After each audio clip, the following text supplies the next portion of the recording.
Tom Waller, welcome to the podcast. Thank you so much. Lovely to be here. It's been great to track your journey from when we first met at Loughborough University, and you're a postgrad, I think it was, but now that you're innovating at a really high level in a corporate environment and retail environment over at Lululemon. I'm fascinated to hear more about the challenges that you've experienced over the years, but tell us the origin story of the name of Lululemon. I've just come across Lululemon over the last couple of years, connecting with you and Lindsay down in London and so on, and love the stuff. Tell us the origin story of the name. Well, the name is an interesting story. I mean, it's as much an example of everything about Lululemon that, as an originator company, they just took a very unique approach to how they began everything. And the name is a good example of that, where as a small company, a Vancouver-based, Canada-born company, tiny at the time, a single store, in a small community within Vancouver, but wanting to achieve some level of scale, which would mean attracting a global supply chain. There was a competition to name the company, and it was somewhat abstract that where those names might come from, and so there's no particular logic around why Lululemon is called Lululemon, aside from the fact that it was chosen, as I understand, because the pronunciation, the sound, made it particularly Western, because of the how easy or not it is to say the word. And so, if you were attracting a supply chain that was based out of Asia, say, there's a good chance that Lululemon would sound particularly Western. It would sound like a company you wanted to work with. So partly that was why it was chosen. I mean, for a number of reasons, I think, aside from that, just to be entertaining in itself, because we wanted to get attention. Fantastic. I love that. That's so innovative and creative. It doesn't say anything about what it does, other than it sparks interest of thinking, that's an interesting name. I wonder if that's somebody's name, or I wonder if it was inspiration from fruit or what. I don't know. Yeah, I think it can be anything that you want it to be, provided you understand, what our intent in the world is. Fantastic. So, Tom, for people who aren't aware of what you do at the moment, can you just tell us a little bit about your background and almost explain what your role is now? Sure. Yeah. I like you say, we this all sort of started at Loughborough University, and I was very lucky, I think. I met the right person at the right place at the right time, and really that was about. And I did an undergraduate program in design and design engineering, essentially, product design, manufacturing engineering for the Loughborough listeners, and that's part of the Wolfson School, which is mechanical manufacturing engineering, and they have this research group called the Sports Technology Research Group that is becoming, has been for a very long time, world renowned for what it's attempted to do in the world, and the kind of amazing brains that it's attracted. And Professor Mike Cain joined the research group in my final year of undergraduate study, and it was like a light bulb went off for me.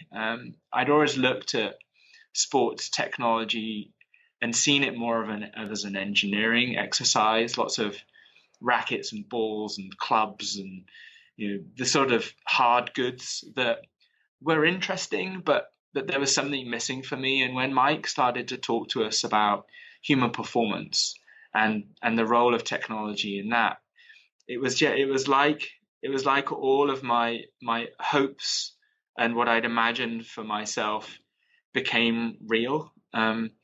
I'd never, prior to that, believed that I could have had a career in sport if I didn't want to take more of a sports science route, or if I couldn't make it as an elite athlete, or something like that. I just didn't know what my options were, given the nature of what I I liked to do and be good at. And so, I mean, fast forwarding, you know, Mike encouraged me to do a PhD on the basis that we would become uniquely useful in the world if we followed this path of really blurring the line between human and product performance to help people achieve their individual potential, which is, you know, a phrase I use in hindsight, wasn't what we were using at the time, but that's truly what we were up for.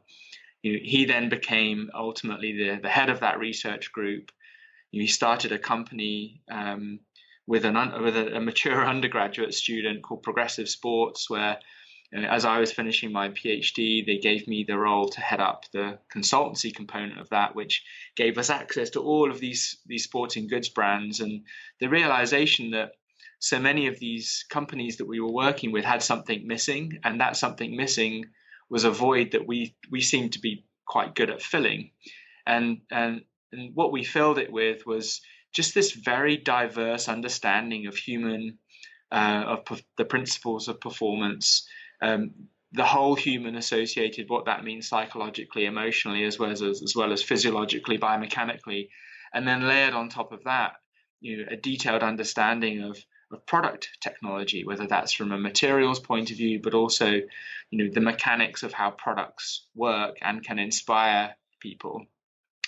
And so what ensued was we did seem to become uniquely useful. And in that, I recognize, you know, with a history in sport myself as a rugby player and then subsequently a triathlete, that what I learned as leadership there seemed to work in the leadership of, you know, the people that I was influencing even in that consultancy, that then started in itself becoming attractive to some of our clients. Speedo were one of my clients, and what was interesting was that they seemed to have had this dramatic impact. So in 2008, with the introduction of the laser racer, they had done what everyone we were working with was trying to do. You know, they'd used technology to just fundamentally change the face of a sport. That not just doing that aesthetically or from a technology that told a story, but athletes were having huge gains in performance. They were getting world records, winning gold medals, and it seemed to be so attributed to this work that they had done. And from where I could see that the methodical approach that they'd taken, it was real. It wasn't one of those pseudoscience or placebo-based gains, and it was beyond marginal. These were gains that were quite dramatic. And in a consultancy, what's interesting, particularly if it's performance, probably 9 out of 10 times you're telling people that the stuff doesn't quite work, and maybe with some optimization we could get there, but then Speedo were head and shoulders. And they asked me if I would be interested in going in and picking up the baton from where the last leader left off to head up their R&D and innovation team that's called Aqualab. And I really couldn't resist the challenge. I think it spoke to my ego, which was, beat that. And then similarly, I could see a team that perhaps there was an opportunity to codify a little bit more about what they did so that the whole company could be more successful commercially, not just at a games. And so I joined that team, went through an Olympic cycle. The best things that happened were all of the rule changes that occurred happened right slap at the beginning of my tenure. So everything changed because FINA decreed that there were not enough controls on the technology, and that resulted in huge rule change, which I decided to jump into with both feet. So work closely with FINA and the scientific community that they'd brought in. So influenced some of that rule change on behalf of the industry, the sporting goods companies. Learn a ton about the transfer and transition of value associated with intellectual property, and what it was that Speedo had within the R&D and innovation division versus what it had or didn't have in the commercial part of the business. Saw this divide and wondered why because I'd seen this in other good brands that we were consulting to. I wondered why there was this divide between innovation and business. And it seemed like they were oil and water, that they could just never really mix. And I just didn't believe that was true. And I wondered what the mechanism would be that we could bridge that gap. And ultimately, it was you got two groups trying to speak two different languages to each other, not creating the third language. And the third language really sits in a more human-centered approach, which is, well, we're all here for our consumer, for our guest, for our athlete. Let's figure out how we can do that together, and everyone is successful. Let's make sure that world records are just as valuable as the bottom line of the business. And the secret sauce seemed to be communication and managing ambiguity. So I just built a whole team culture based on that. And that's what then ultimately, where I am now, I'm at Lululemon, and I'd done some consultancy for Lululemon way back, 2007, I think. And I remember getting on a plane back to the UK thinking, well, these guys they're either not going to be here next year, or they're going to change our industry forever, because I saw something in their culture that I'd never seen before, a tolerance for ambiguity that had just never been in any of the meetings or creative processes that I'd seen. And so they out of the blue contacted me and said, hey, we're thinking about starting an innovation team. Would you be interested? So I pretty much snapped their hand off. I was hired to head up product innovation, quickly saw around me a company that was already seriously mature as from an innovation mindset point of view, and thought, well, I better not call this innovation. This shouldn't be the innovation team, because I'm either going to get lynched because everyone's going to say, well, what right do you have to own innovation? Or the worst thing that could happen, I could dilute our broad focus on innovation, and certain people would say, well, that's his problem now. So right. I called us Whitespace because I wanted to be literal. I felt like there were a ton of white spaces around, adjacent to the brand, even within the categories that we serve. So let's have a team that finds the white spaces. Philosophically, we'll integrate ourselves into the business in a way that I'd never seen before, but I felt like was true. And that was 7 years ago, and now we've seen some pretty incredible growth and some really successful projects. So the model seems to work. Wow. Okay, there's a ton in there to unpack potentially there. That was a hell of an introduction. What I'm keen to hear a little bit about that influence of Mike Cain as a mentor then, because that seemed to be a bit of an accelerant for you in terms of you coming out of your early studies and thinking, okay, where next? But this is a person that's shown you a possibility. What was that sort of influence? And then I'm keen to also unpack some of that technology influence in sport and how you unraveled and managed that a bit further. But first of all, Mike Cain, what was that influence there? Well, Mike had, on the back of his PhD from Birmingham, had launched a company to productize his research. And had dedicated that to the development of athletes. It was a product called the Power Breathe, based on his background of inspiratory muscle training, and that's what he and I talked about, the fact that a PhD can lead to creation, and it could lead to business.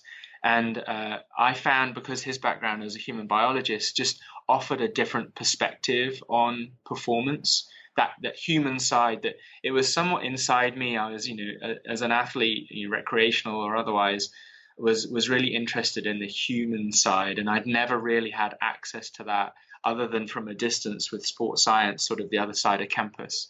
But because I didn't see myself over there, I saw myself in the engineering, the technical school that I was in. The fact that he'd made that leap, something connected to me. And he inherently is an entrepreneur. He loves a human first approach, and he was driven, I think, beyond the constraints that you would normally see in an academic environment. And I just found that really inspiring. And I think he will hopefully say and has said, I think that everyone needs a Mike and everyone needs a Tom in the dynamic that we had. I felt like his right hand man as he was building something, and I think that he felt like I supported his growth as a leader within a university context. That's amazing stuff. So what I'm hearing already is a trend of curiosity, and you've been trained in design and materials and so on and engineering, but as much as anything, you're curious about that human biology. There's an element of technology. There's an element of politics, by the sounds of it, as well as sports performance. So you're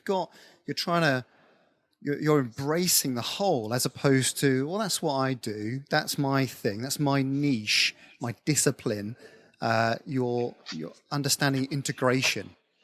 Yeah, I'm a perpetual learner. I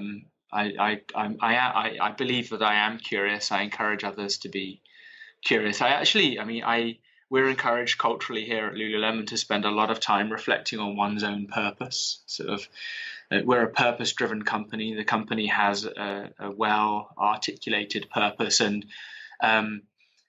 we there as individuals, if we are not clear on our purpose, then we can't really be clear about our fit for the company and give our whole to the company.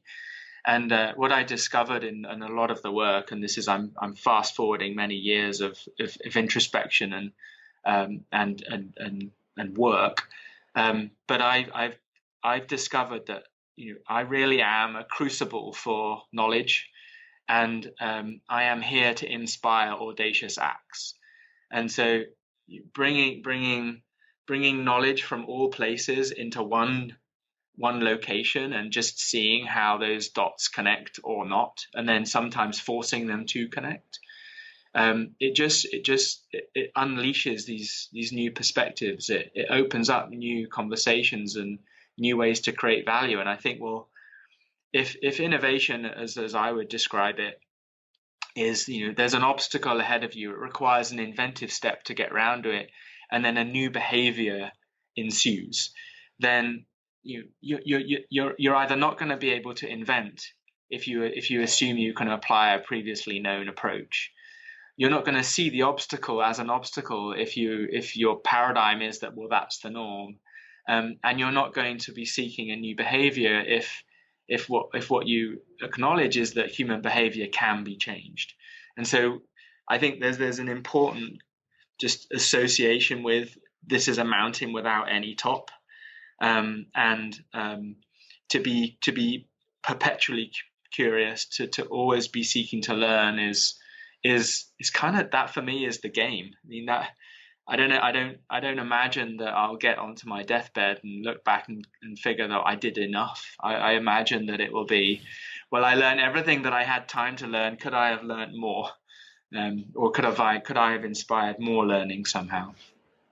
And when you talk about obstacles as a driver for innovation, are you talking there about perpetually looking for and understanding what the need is so that you can identify what the blocker might be? Yeah, human need is always changing because, culture is always changing. As we become more globally connected and we're more aware of what's possible, there's always an opening for human need to shift. I mean, there are obviously basic human needs, but how we express ourselves is constantly shifting as we become more global citizens, more aware of our own individual potential. And I think probably the simplest way I tend to look at it is, if it's humanly possible, then it's humanly possible. So I just go searching for evidence that somewhere, anywhere, in some industry or discipline, there's proof that what should be possible for any individual is, whether that's through extreme feats of human endeavor at an Olympic or an extreme sports way, or intellectually, or whatever that might be. There's usually an example. There's a number of books I could probably reflect on, but certainly Abundance by Peter Diamandis, I think, is a great example where if you look at the world, like human ingenuity can kind of overcome all things, then that becomes a little bit baked into every decision that you make. Mm. Or the opposite to that, or the antithesis in terms of true innovation coming from famine, where actually there's a real basic driver, but I suppose the metaphor for a luxury product or an element of civil society is that you need to identify what that famine could be, or that driver could be. Yeah, I mean, for me, the primary constraint for me is time, because it would be very easy to get stuck in a forever learning cycle and never actually create anything. And I think I have just as much energy to bring things to the world, bring services, products, goods, experiences to people. And that comes with, really the only limit there is time. I mean, generally resource comes into it, but you want to be, I want to be testing our theory, our hypothesis with the world at regular intervals. And so we have to cram a ton of what we know into the cycle of what it takes to create that thing, which is, can be in multiple years. So yeah, there is always constraint. Absolutely, there's always constraint. But within that constraint, whether that's time or dollars or maybe basic physics, there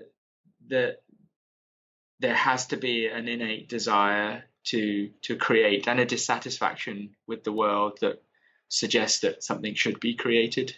I don't think that there's ever a good enough. And I think there's plenty of people that are like that. I mean, every person that individually seeks excellence is always constrained, but that doesn't stop them down or change their belief. Okay, yeah, dissatisfaction is a good word, about the moving the boundary, almost prospecting, looking for that next summit, even though the summit might not be at the top of the mountain. I like that. So the interesting aspect of that, almost the technology doping, as it was called back in the noughties and the 2008 Beijing kind of games lead up. That's so you're talking about mixing oil and water, and you had different competing agendas for a company there.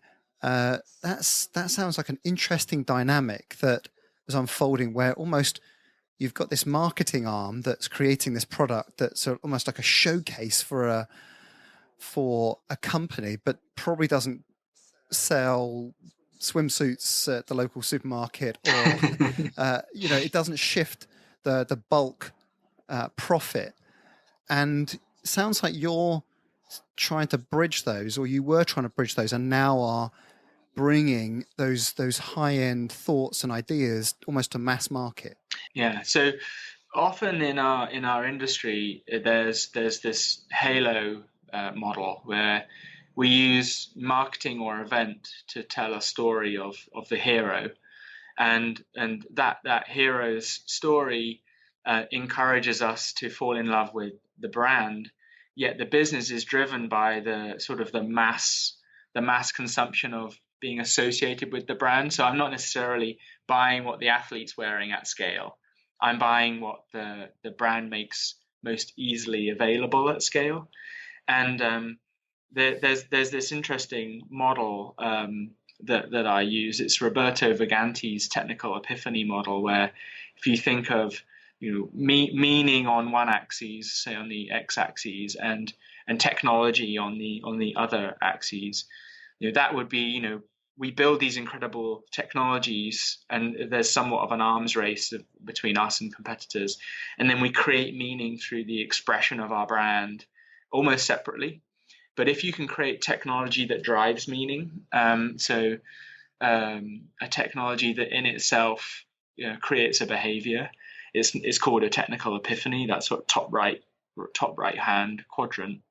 Then that seems to be where great successes happen. And there's a number of examples from Nintendo's Wii against in the console wars against Sony and Microsoft, or what Apple were able to do with their communication device of the iPhone, and even maybe the iPod, in a world where no one else had successfully married technology and meaning. I fundamentally believe that if you can connect what a technology can do for every person, then people will invest into that technology, whether it's an article of clothing or a device that helps them to achieve a certain way of life. And then as a company, your role somewhat changes. Now your role is to tell the story of what is available to everyone. And in the company that I joined, that was very much around not just tearing down, in say Speedo days, that wasn't just about tearing down the story, so bringing the story aesthetically to life elsewhere in the company. It was about plucking the technologies and finding ways to make them available at scale. And I think that we were quite successful in that at a material level. So the basic fabrics, sometimes within the construction, a lot of what we started to learn about how to fit and shape the human body, recognizing that was a little bit more of a general need associated with wearing a swimsuit. So it's about that reverse engineering of greatness and allowing that to be individually accessible by all parts of the company, and codifying. The tough part is codifying, because I said earlier about language is key. If I speak the language of innovation, imagine I'm speaking, say French, and then in the language of business, which maybe is English, there's no point speaking French to an English speaking native. I have to create a third language. And that third language is around these assets that we can both be successful from. Right. Okay. I'm not familiar with Vaganti's model, but I've now learned a lot. So what I'm hearing there is the equivalent low. What's the opposite of a technical epiphany? I don't know. A technical. It would be realization. It would be like a commodity. It would be So the absolute opposite. I mean, the bottom left quadrant. So low technology, low meaning. I mean, I describe something like toilet paper. It's something that we pay little attention to. We look for the cheapest version of it that just serves our needs. Versus, a lot of companies will encourage us to buy into the arms race. So we start investing into an item or a technology based on the list of attributes that it has. But the reality is, if you really understand human, you understand that we make all of our decisions emotionally. So meaning matters most. We're meaning-making machines, and if you can generate meaning hardwired into the product that you create, then that's what will drive a choice. And so where would it go? Would it go up or across towards sort of meaning, or in the middle maybe, where the opposite approach I'm sensing, or certainly a tangential approach, would be about, okay, there's a premium level football boot that Ronaldo wears. You should buy it as well, as opposed to it. There's an affiliation of that meaning, as opposed to an iPhone where actually that's enhanced aspects of my life beyond recognition. Yeah, and that's the more powerful story. So if I have to use Ronaldo's name to drive a choice, then I've got detached meaning from the technology. So it's an association that creates the choice. So, well, maybe I could be like that person. Whereas, if I think about the iPhone, it wasn't about who was using it. It was about that it would fundamentally enable a behavior that was innate. It was like the behavior wanted to happen, and they were the first people that permitted it to happen. And the way that I look at that is, if I go into real human need, and how do I get that emotional response? I start to look at, well, what is it that's driving emotion in the present moment versus what I've been coded to do over the years of my existence that have generated my perceptions. And this actually speaks to a bit more of our current approach. So we apply across actually all of our product innovation, not just in my team now. I'm very proud that we've created a model here at Loughborough, which we call at Lululemon, which we call the science of feel. And the science of feel is what we've discovered, that if you get that right, you will create that behavioral change. So if you acknowledge that people are seeking to realize their potential, the thing that holds them back is often the belief in themselves, their perceived self. But we all have a desired self. And the companies that get it right, when you are in your actual self state, when you put a product onto your body or into your pocket, when the perceived self, desired self, and actual self come together, that's when the magic happens. And we've been looking at, what is it that, people will talk about the Lululemon products and they will just say they just feel good, or they're just so comfortable, or there's just something different about them. And we reverse engineered that. And we're like, well, maybe our secret sauce is that we generally do have a feel profile that is unique to us. And maybe in that, given if I think about all of the products I've been involved with historically, it's never really truly just been about their physical attributes. It's always been about, does the athlete believe, because of the total sensory environment that they are immersed in? Do they get mechanical validation of their ability to perform? Do they feel fast? Do they feel faster than they've ever felt? And is that can't just be because they're told that they've got 1% less drag or 0.01 seconds less. It's because there's a belief and there's a sensory validation that belief is true.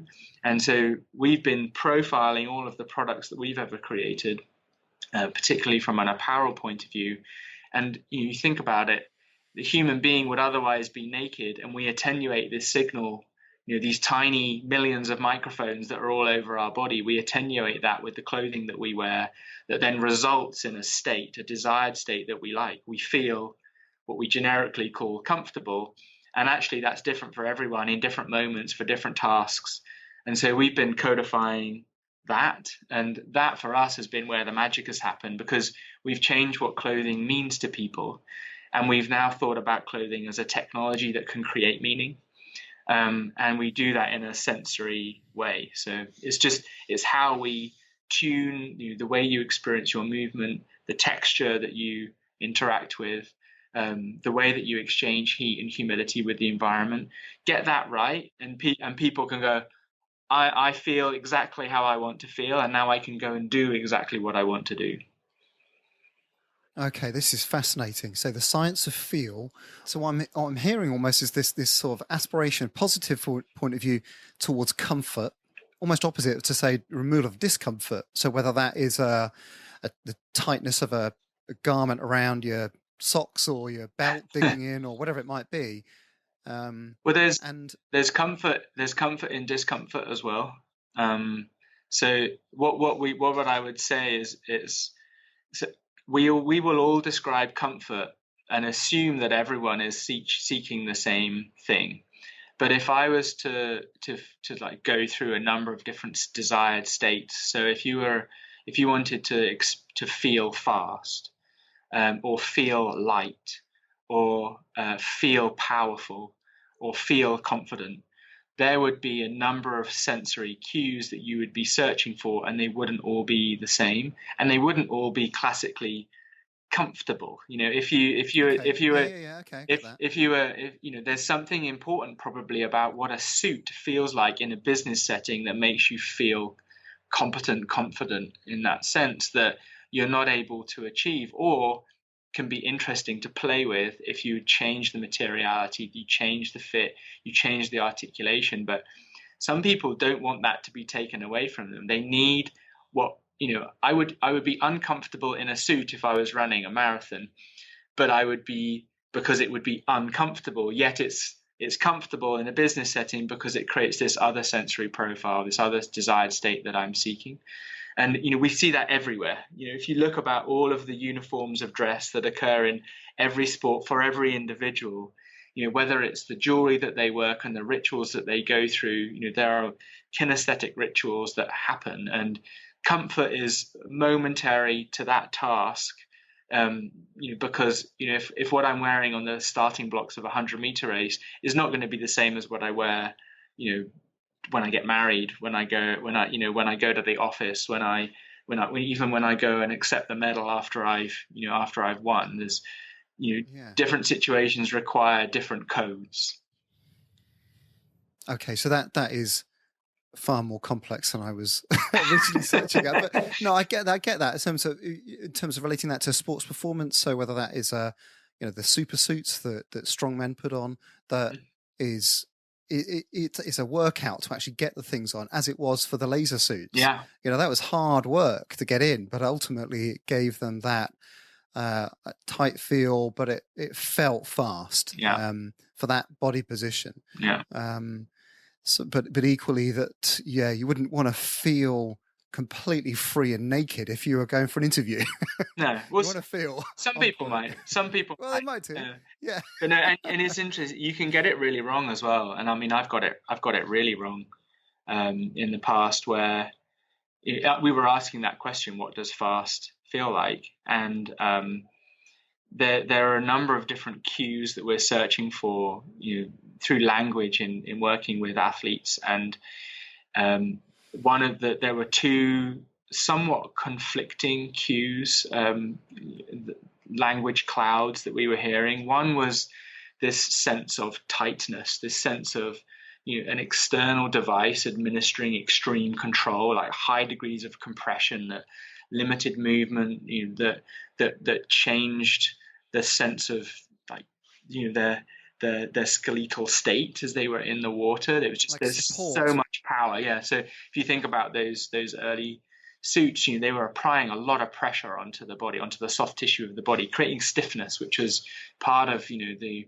secret of then being fast. Form drag is one of the major things to change if you want to be fast moving through the water. Becoming a better shape is a really good way to achieve that.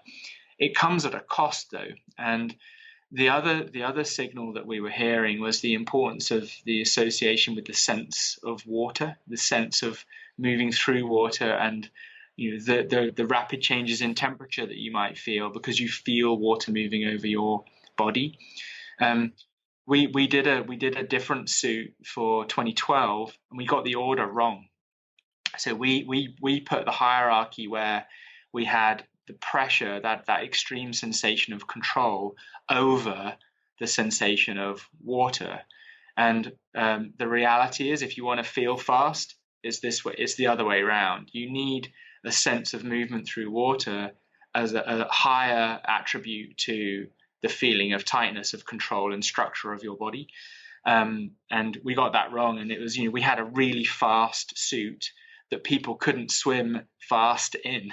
Well, not always, because they couldn't get the sensory feedback to realize the speed potential that we'd actually created. So it was just, again, for me, that was a really important lesson in understanding what is the hierarchy of sensory feedback, in order that to feel fast, you get the right one at the top, because otherwise they all fail.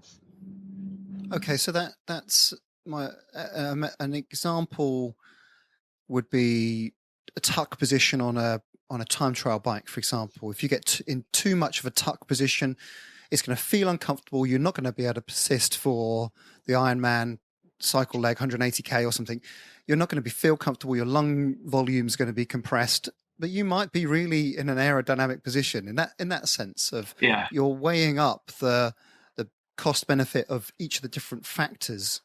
So that's what I'm hearing. Yeah. How does that relate to like an everyday product with all sorts of everyday different shapes and sizes? Well, the exciting part of that is when the paradoxes pop up in front of you. So when you start to see those two states, so there's a state of an extreme tuck position, a shape state that will create the result, but then that comes at a cost, and the cost is actual performance because of just your ability to exploit your physiology, whether that's the ability to breathe or to put power down. There are plenty of examples where people, guests, consumers will be describing opposing states, yet they've come to accept it. I mean, the one that we did most recently at Lululemon was relook at the female support, the bra. Sports bras are classically, people select the best of a bad bunch. No one will say to you, no female will say, there is a panacea of sports bra. This is the bra that I'm happy to put on my body at the beginning of the day, take it off at the end. I feel comfortable and I feel supported. The truth has always been that, I want to feel supported, but I would also really like to feel comfortable, to use the generic term, and those two were not allowed to coexist.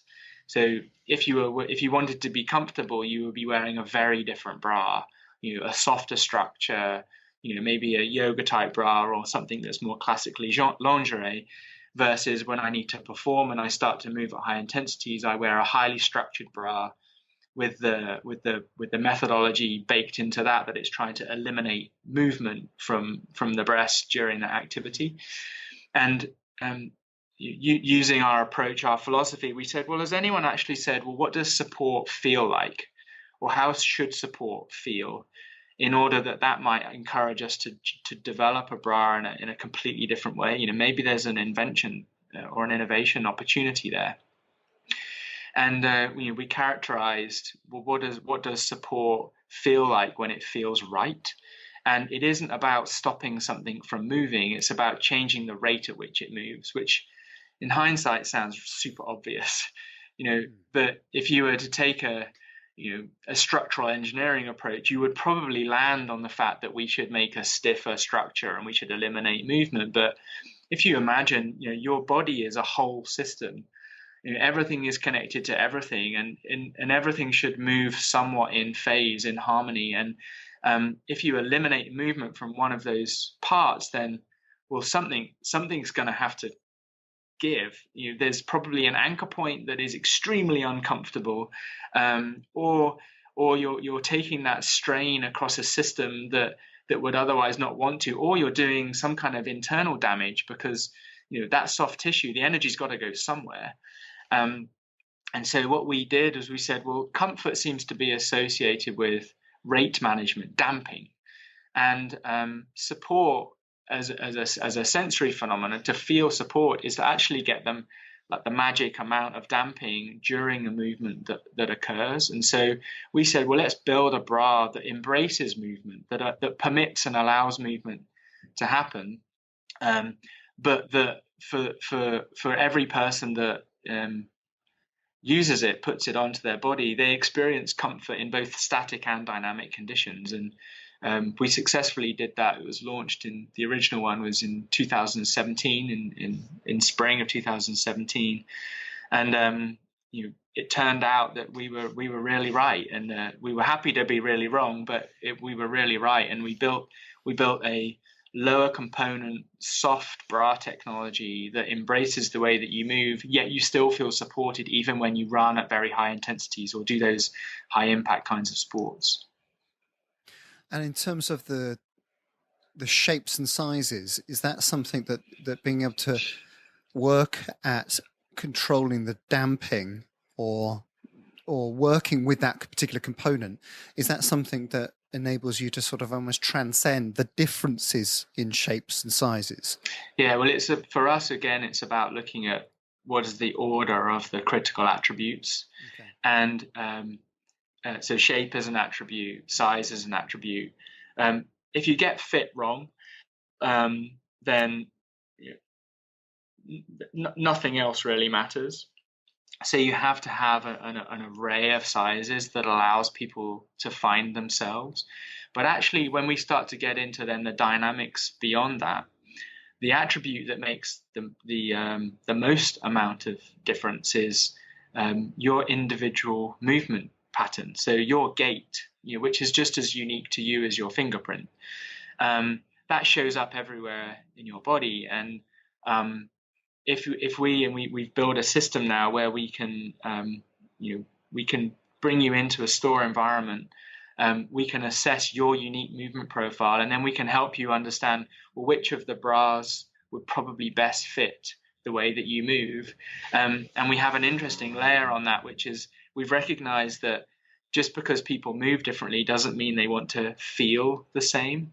So we also allow people to state their preferences. And you mentioned it earlier. Some people are looking for that sense of freedom, that barely there, nearly nude or better than naked kind of sensation. And some people actually want to feel locked and secured and compressed.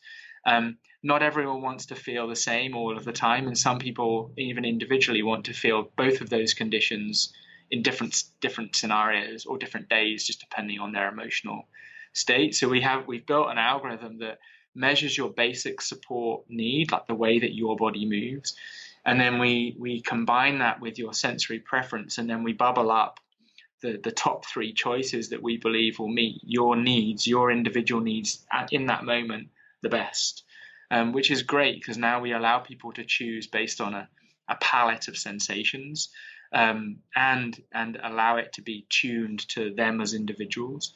So we're increasing the chances that they are going to get their, that emotional and psychological state of how they want to feel that day. We're increasing the chances that will be true. And that's available in store. It's coming. It's extensive. It's just rolling out now. I mean, it took us a couple of years to figure out how we can get out of a classic biomechanics lab with expensive cameras and marker-based systems and bake that into a simple almost disposable sensor technology that people could interact with at scale. So we've done that. We've rolled it out in a couple of our stores, and that will gradually be more available in the coming months, and in the next couple of seasonal cycles. Okay, so I mean that sounds amazing and really cutting edge to be able to take that to mass market in a way that is founded in quality science, but also adding that objectivity to the subjective. When I put some of the Lululemon stuff on, like the trousers, it did feel like I haven't got anything on in some ways. I like to lunge. Not actually, that sounds wrong. When I bend down to pick up something, whether I'm a bag or whatever it might be, what I don't want to feel is constricted. I don't want to feel like I'm working against the clothing. If you see what I mean. Yes. So that would be my interpretation of what I like and need. And so if I go into a store and I'm able to access that's a technology that's mapping higher on that than Gatti's graph of that's adding meaning to my wants. Yeah. I mean, that would be a great example of where we've been searching inside the language, inside your wants for the impossibles. So your paradigm would be, well, I assume if I wear a certain style of trouser, pant, as I'd be calling them now in North America, that would come with some restriction.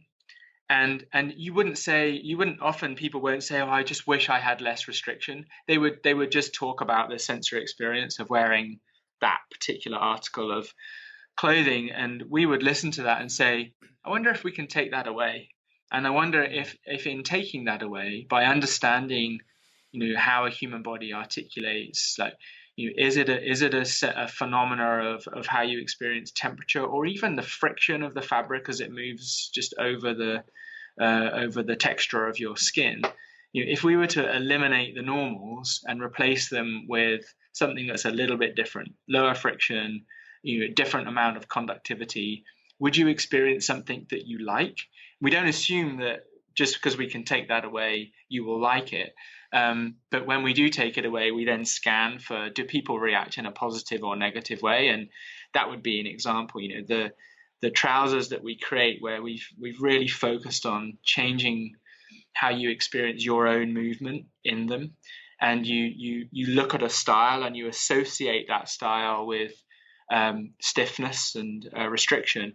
As soon as you put it on and you feel freedom, it's like a switch goes, and then it becomes a little addictive. And we know people that have shifted their entire wardrobes over to the kind of clothes that we've created on that basis, that they don't want to have a sensory compromise, and if we allow them to not have to have that, then they'll choose our products.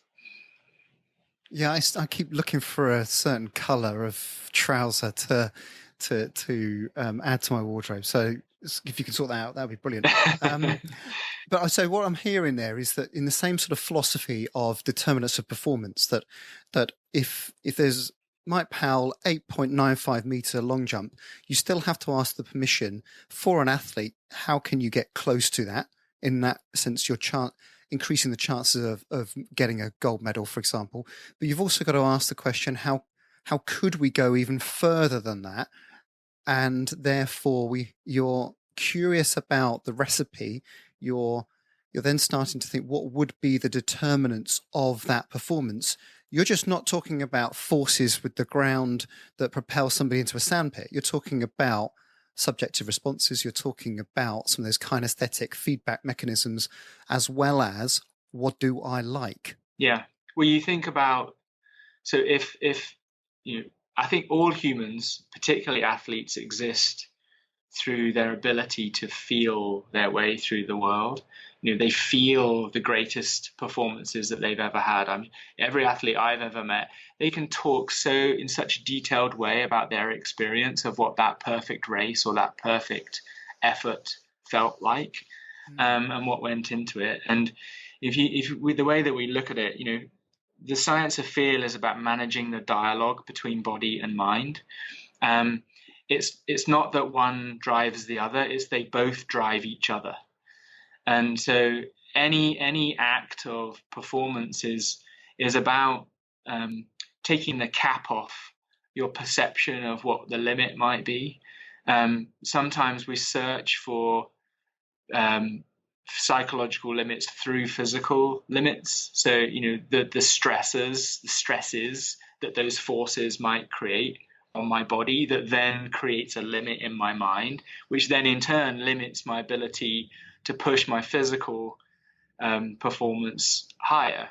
So the people that accept that it's a bit of a closed loop that moves in both directions. So now I can change my physical senses, my sense of touch and what I experience sensorially. I can use that to shift my priors, my perception of self in my mind, that then can open up a new psychological limit. If my psychological limit grows, then in turn my physical limits become less so. So there's this really wonderful loop that when we acknowledge that, and I think a lot of sports psychologists use this a ton of, playing with belief and visualization and that kind of thing.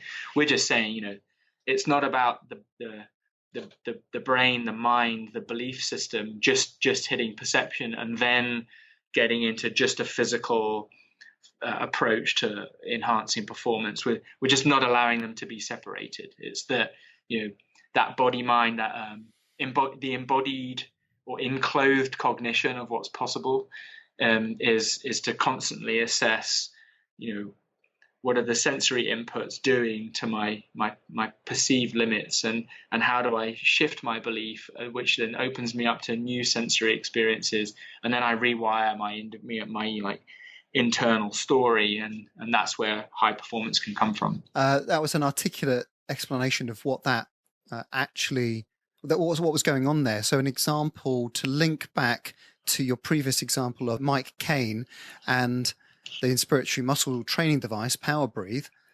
That's as a physiologist working with athletes, to get them to do that on a routine basis is hard work. There's an adherence aspect to that they've got to connect that this activity is going to help me. But as soon as you start saying to an 800 meter runner, for example, that that feeling that you get at 400 meters in, that breathlessness that you get, that's going to shout at you for the next minute, you know that's something that can be modified and dampened down, and that we can make that less. And suddenly people are like, yes, I need that in my life, and it's worth me investing the time and the effort to maintain that particular habit. And then there's almost a self-reinforcing aspect to that well, when I do this training, I'm going to feel less breathless at that point, and that's going to allow me to unlock a little bit more oomph in the final lap. Exactly. Is that what I'm Exactly. Yeah. We respond to those loudest voices that are telling us to stop, or that we can't do it. So if you can squish those voices, then new possibilities are available to you. That's fascinating stuff. So can I just briefly ask you a couple more questions then, Tom, about, you mentioned about the culture at Lululemon and tolerating ambiguity. That's a fascinating concept, particularly in a climate now in the professional sphere where people are searching for certainty and deductive reasoning and trying to drill everything down to known knowns. And we hear about handling ambiguity and polarity management and so on. Tell us a little bit about some examples of how that plays out for you on a day-to-day basis. Yeah, I mean, culturally, I think what Lululemon has done is mobilized an army of entrepreneurs, and what you get in the entrepreneurial mindset is a desire for betterment, is a desire to achieve almost at all costs. And within another layer of the organization, there's also this encouragement to bring your whole self to work. We're only as good as the worst thing that we all do. And so let's address all of those things. We're humans that have vulnerabilities, that have strengths and weaknesses, opportunities, and we bring all those to the table, and then we're more likely to find someone that can support us in our journey to whatever our individual potential and purpose might be. We have a culture that's built on understanding one's own purpose, and then setting a vision and tangible goals for ourselves that match or not the vision and goals of the company, which often determines how long we stay at the company. As our goals take us beyond it, then that's when people leave, and we actually warmly welcome that. So we just recognize that everyone is here as an individual, but while they're here, they're giving themselves fully, to the company. And I think that in turn creates this tolerance for ambiguity, because we accept the change that's ahead of us, and because we're all on purpose-driven missions for ourselves as individuals, and we're setting quite long-term visions. We're encouraged to look at least 10 years into the future. We also recognize that patience, resilience is an attribute we all have to have, because it's not going to come overnight just because we declare it. It's going to take hard work, a ton of failure, and an awful lot of exploration, leaving no stone unturned in order to get there. So I think that it is a complicated secret sauce, as it is to unpack any culture, but I think it's that futuristic and individualistic permission that we all have, that then coming together seems to move us all in the same direction. And because the company works just as hard to set its own purpose, vision, goals, as we do as individuals, then when it all resonates and comes together, that's when we make great leaps as a company. And how does that, in terms of somebody somewhere, whether it's the financial director or the chief operating officer, somebody somewhere is saying, this all sounds really good. And don't get me wrong by the origin of this question, but I hear a lot of people being that purpose, that drive, that holistic thinking, that people development focus gets driven out when the bottom line is what's driving a listed company, for example. How does that get heard at a board or executive level and understood and recognized as valuable? I think the beauty of being an originator company is that the culture and the success grew together. They started together at the same time. So we were always a successful company, and we always had a culture associated with tolerating ambiguity and seeking change in the world. And so when it's baked in, there's nothing that's going to take it away. At the moment, it doesn't seem to be a limiter to our scale, and quite the opposite. It's a catalyst to our growth. So from the board, from the exec, from people objectively looking at us from afar, to really know us is to know that we are not compromising our culture, for business results. We are mobilizing our culture for business results. Yeah, well, that's a wonderful reframe, and I'd certainly echo that with your contacts that I've created in the London office. It's just infectious level of culture that I almost want to just pop in every now and again just to cheer myself up. Yeah. If I'm having a bad day in London, I think, I might go and swing by the Lululemon office and just cheer up a bit. It is infectious, and it seems to run through deep as a central core element of the people that are attracted to, but also that it's nurtured in people on a day-to-day basis. Yeah. It's the higher purpose that drives us all. It's beyond any one of us, but it's certainly what keeps us here. I mean, I'll often joke that Lululemon is a little bit like being pregnant. You can't be half Lululemon.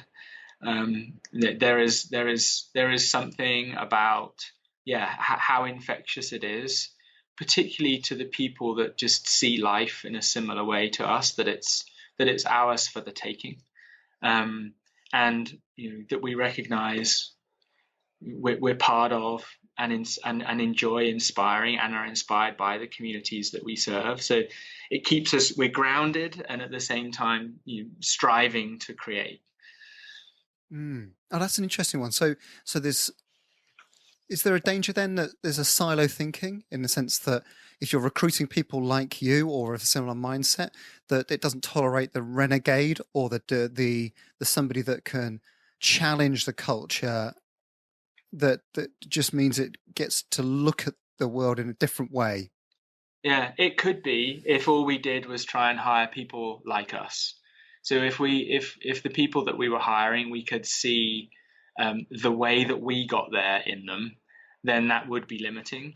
But if we can see a broader, a higher level, a philosophy on life, but a different version, then that's exciting. So certainly for me, my search for diversity is to find people that want the outcome associated with life that I also seek, but that are able to achieve that in a completely different way.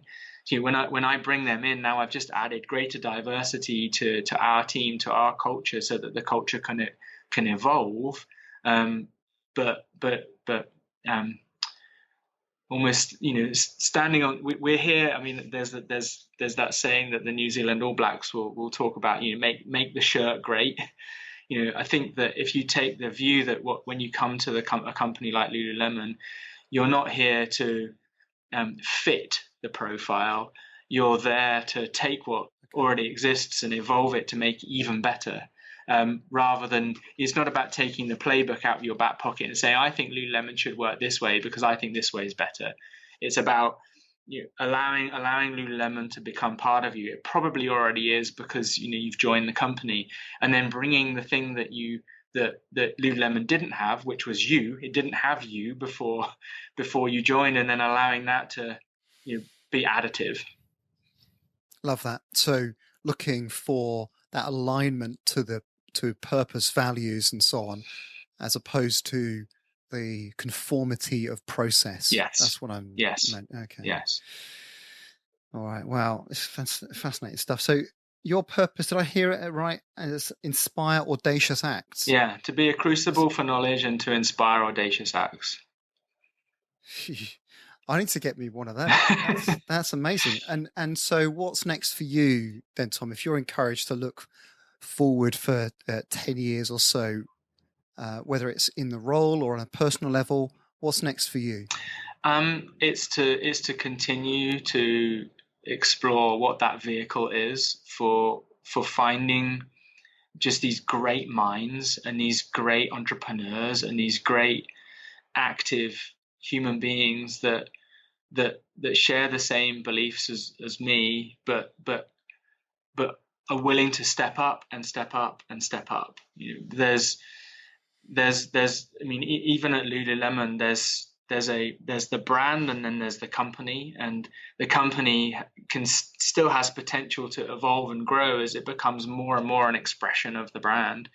And then, if I just said it a little bit at the beginning of the talk, where if I reframe the industry that we're in, if sometimes we won't be referred to as we're in sporting goods industry, and I would say, well, hang on a minute. If I really assess the competencies, the assets that the company has, I would say we're a health company.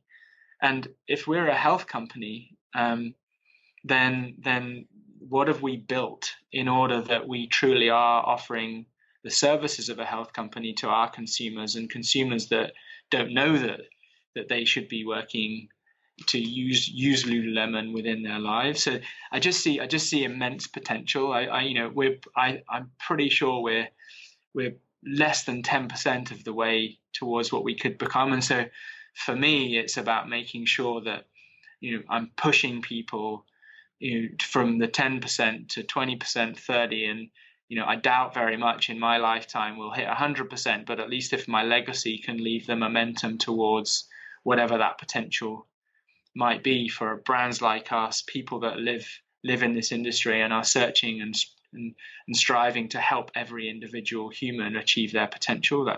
That's by hook or by crook. That's what I'm up for, and searching for the best vehicles, partners, brands, industries to be able to do that. Phenomenal stuff. I can see behind you there's a board that says nerd. I can't quite see the text underneath it. What does it say there, Tom? It's nerd. The definition, the noun, it says an intellectual badass. Well, it's almost like you're quite a philosophical, existential nerd. Maybe I can graffiti it one day. I've loved the conversation. It's been a rich, deep, but philosophical learning experience for me. But I've really appreciated you sharing your insights with us. Thank you so much, Tom. No, thank you. Where can people find more from you and or Lululemon? For me, I'm an avid user of LinkedIn. I love to grow my network and have conversations in the deepest, darkest corners of the world. So yeah, I'd love for people to make contact there. The best way to experience Lululemon really is like you've experienced. Just get into a store, meet the community, meet the people that we inspire. We have a global web presence and a global retail presence. The magic happens when human connections take place. So come and find us. Come and visit me in Vancouver. I'm always up for taking visitors. Wonderful. Thank you so much, Tom. Thanks for joining us. Thank you.